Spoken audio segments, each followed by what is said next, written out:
সকাল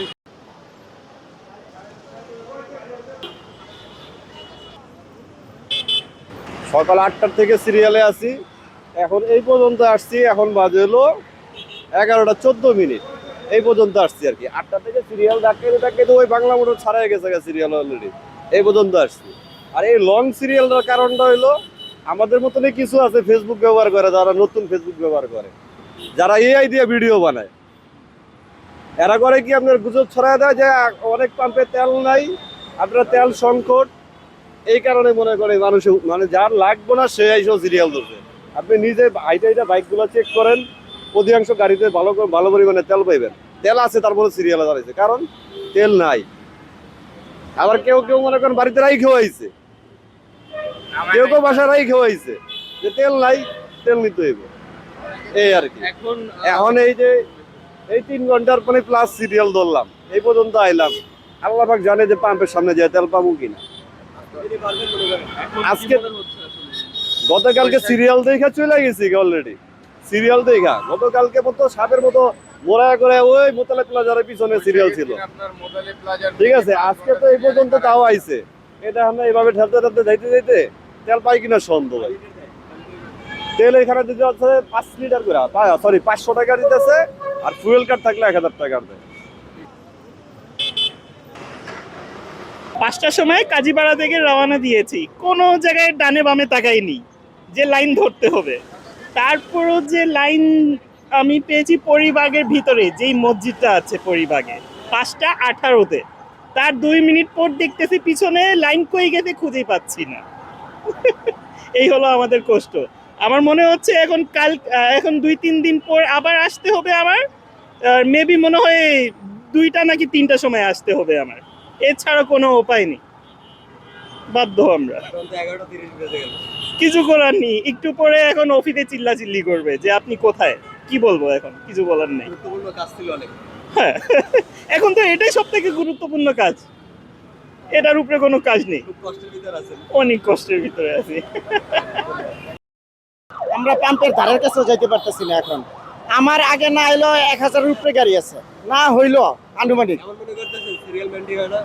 সিরিয়াল। আসলে ওই মাঝে মাঝে অনেক একটু বিঘ্ন ঘটে, অনেকে আইসা ঢুকাই দিতে চায়, মাঝে অনেক ঝগড়াঝাটি হয়। আবার সার্জেন এসে দেখলাম কিছুক্ষণ আগে 2জনটা মামলাও দিচ্ছে যারা ঝগড়া করছে। এখানে কি তেলের সংকট আছে? তেলের সংকট তো জ্বালানি প্রতিমন্ত্রী তো বারবার বলতেছে তেলের সংকট নাই, কিন্তু আমরা তেল দিতে পারছি না। 7-8 ঘন্টা পাম্পে থেকে ঢুকি, পাম্পের ভিতরে যা দেখি তেল নাই। ওই সময় কেমন লাগে? আমি তো রাইড শেয়ারিং করি, আমার তো তেল লাগে পার ডে দৈনিক 5 লিটার করে আমার তেল লাগে। আমি আশুলিয়া আমার বাসা, আশুলিয়া সাভারে আমার বাসা। আমি ঢাকার ভিতরে এসে রাইড শেয়ারিং করি। এই রাইড শেয়ারিংয়ের উপরে আল্লাহ তাআলা আমার চালাইতেছে। আমি ফুয়েল কাট করে আনিছি পরশুদিনকা, ওইটাই আর কি। ফুল ট্যাঙ্কি দেয় কিনা জানি না, কিন্তু 1000 টাকার দিছে আমার ফুয়েল কাটে। ফুয়েল কাট করে তো লাভ নেই, আমরা তো ঘন্টার পর ঘন্টা দাঁড়াই রয়েছি। ওই দিনকে এক বাইরে দেখলাম উনি স্টকও করছে, ওই পাশে স্টকও করছে এই রোদের মধ্যে। এতক্ষণ দাঁড়ায় থাকা যায় বলেন? জানি না এটা কি আসলে পাম্পলারা সিন্ডিকেট করতেছে না সরকার এরকম মানে উন্নত করতেছে, আমরা জানি না। কিন্তু আমাদের বাইকারের জন্য জীবন শেষ আমাদের, বুঝছেন? অলরেডি মনে হয় কারণ বাজার লাইন চলে গেছে, আমি আছি এখন পরিবাগে। হ্যাঁ, অনেক দূরে না এলো আমার আগে 800-900 গাড়ি আছে প্রায়। আজও জানি না তেল পাবো কিনা, সকাল থেকে দাঁড়ায় রয়েছি, এখনো নাস্তা হালকা পাতলা করছি। আমাদের আগে আরো লোক আইছে ভাই, 7টা বাজে আইছি এখানে ভাই। আমরা সকাল 7টা বাজে আইছি। এখন আমার মনে হয় সম্ভবত 4টা-5টা বাজতে পারে।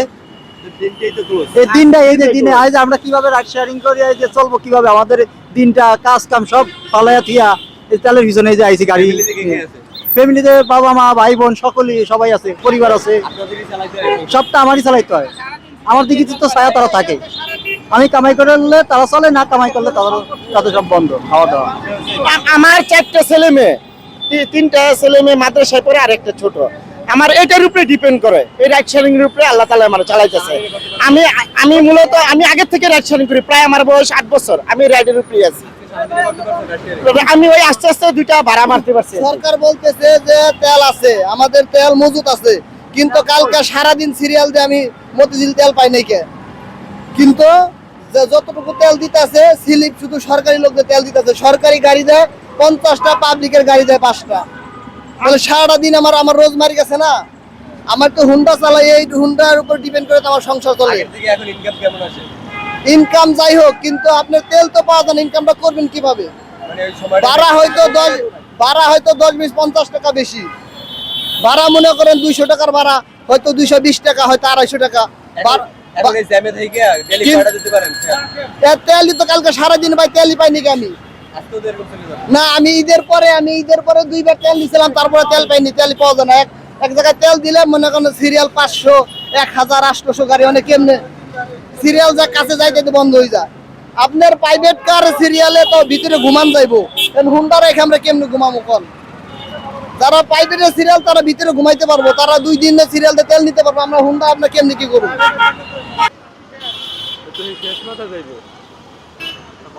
বক্তব্য পাওয়া যাবে না। মানে এটাও ঢালতে আছে আর আমরাও লইতে আছি। হ্যাঁ, বক্তব্য পাওয়া যাবে না। এটা তো সবাই করে, বুঝলেন? এর মধ্যে আমাকে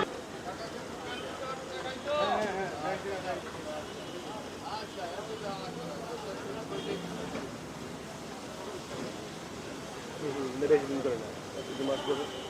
হ্যাঁ,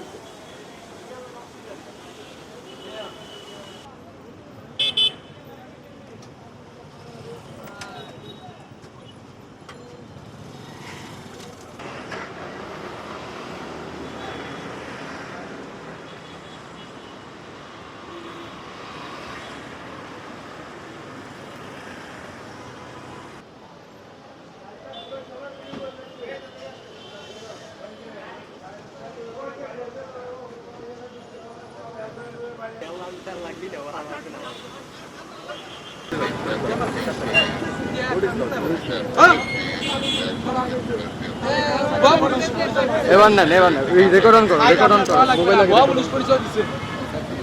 আচ্ছা ভাই, এখানে ভাই ওনাকে কেন হ্যান্ডকাপ পরালেন? তেল নিতে আসছিল, আসার পরে বলতেছে আমি চাই অমুক, কার্ড দেন, কার্ড দিছি। কার্ড দেওয়ার পরে বলতেছে যে এটা আমার খালু কার্ড, তাই আপনার খালুকে একটা কল দেন। এখন বলতেছে আমার খালু মারা গেছে। তাহলে প্রথমে আমাদের কনস্টেবলের কাছে বলছে যে আমি পুলিশ সদস্য, তেল নিতে আসছি। এখন বলতেছে আমার খালুর কার্ড হচ্ছে বানানো, কি ভয় পুলিশ সদস্য, এই জন্য ওনাকে আমরা হ্যান্ডকাপ লাগাইছি। ভাই মাফ চাইছি ভাই, কল লাগবে। অবশ্যই, আরে আল্লাহ। কাটে কি তার ছবি রং লাগবে?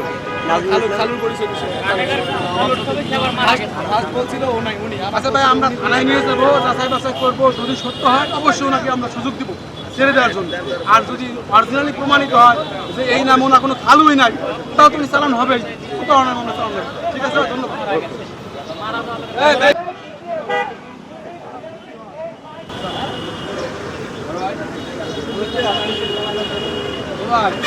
আমি মানুষ, আপনিও মানুষ।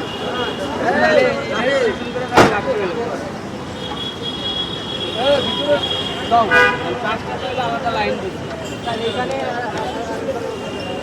না, উল্টো ধরে গাড়ি নেওয়া